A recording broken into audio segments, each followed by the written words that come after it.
అక్కడున్న కోపం అలాగ రిఫ్లెక్ట్ అయింది అంతే. అది డిజిటల్ ఇంపాక్ట్ రూరల్లో కూడా ఉంటుందా, ఓన్లీ మీరు అనుకున్నట్టు సిటీల్లోనే ఉండి ఆ ఇంపాక్ట్ దీని మీద ఎఫెక్ట్ చూపించే అవకాశం ఉందా? అంటే రీసెంట్ స్టడీస్ నీ లిటిల్ హార్ట్స్ కానీ అన్ని సినిమాలకు చూసింది అయితే డిజిటల్ ఎఫెక్ట్ ఎక్కువ సిటీసే ఉంటుందండి. డిజిటల్లో మనం విపరీతంగా చేస్తున్నా కూడా కిందకైతే మాత్రం వెళ్ళట్లేదు. కింద ఏంటంటే డిజిటల్లో చూస్తున్నా కూడా they will wait for the either piracy or they will wait for the OTT. ఇప్పుడున్న ప్రజెంట్ ట్రెండ్లో స్టిల్ ఏదైతే మన పాత పబ్లిసిటీ విధానాలు కానీ పాత ఒక సాంప్రదాయ పబ్లిసిటీ ఏదైతే ఉంటుందో అది మాత్రం స్టిల్ ఎగ్జిస్టింగ్. అది వదిలితే మాత్రం కింద సెంటర్స్లో ఎక్స్పెక్ట్ చేయడం మాత్రం తప్పు అవుతుంది. కింద సెంటర్స్ అదే టౌన్ సెంటర్ కింద సెంటర్స్ బాగుండాలంటే మాత్రం స్టిల్ ఆ పబ్లిసిటీని అయితే మనం వదలకూడదు. మేము కూడా తప్పు చేసాం మధ్యలో వదిలేసి. Now even today morning also నేను వంశీ కూడా దాని గురించి డిస్కస్ చేసుకున్నాం. అట్లు వదలడం వల్ల కొంచెం కింద ఇంపాక్ట్స్ ఉంటుంది అనేది.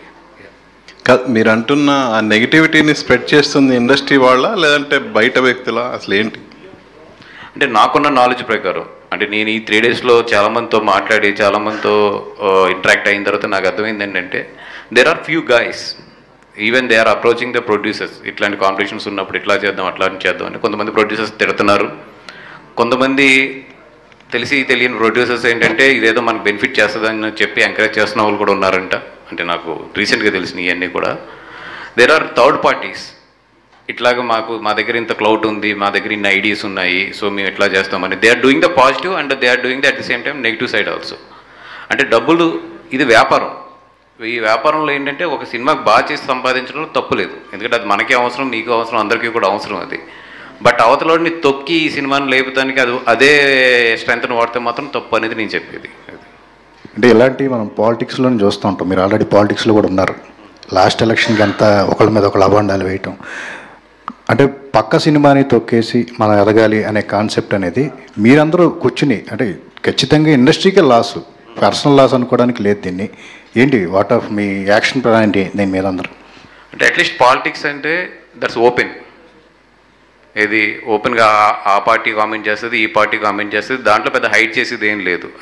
అది రాజకీయంలో ఎత్తుగడ ఇది అనేది. బట్ ఇండస్ట్రీలో అది కాదు కదా, ఇదేం రాజకీయం కాదు కదా, ఇదేం ఎలక్షన్ కాదు కదా, ఇది దిస్ ఈజ్ లైఫ్లీ అండ్ క్యారెక్టర్స్. ఇక్కడ ఇప్పుడు ఒక సినిమా తొక్కుతేనే ఇంకో సినిమా ఎదుగుద్దంటే నాకు తెలిసి అంతకన్నా పిచ్చోళ్ళు ఎవరు ఉండరు. సినిమా బాగుంటే 2 ఆడతాయి, 2 షేర్ చేసుకుంటే. సినిమా బాగోపోతే ఒకటి ఆడుతుంది, బాగున్న సినిమా పోతుంది, అది ఎవరిదైనా సరే. అంతే తప్పితే ఇప్పుడు అది తొక్కితే ఇది ఎదిగిపోద్ది అనుకుంటే అది అసలు పిచ్చత్వం. అది ఆ మైండ్ సెట్తో పనిచేస్తే మాత్రం ఏమవుతుందంటే ఇప్పుడు ఏదైతే కొన్ని మనం ఆల్రెడీ చేతుల్లోంచి లూజ్ అయిపోయామో లాస్ట్ 5-6 ఇయర్స్లో, ఇప్పుడు కొత్తగా ఏదైతే ఈ డిజిటల్ రెవల్యూషన్ ఉందో రేపొద్దున మనలో ఉన్న ఎథిక్స్ కూడా లూజ్ అయిపోతాం అంతే.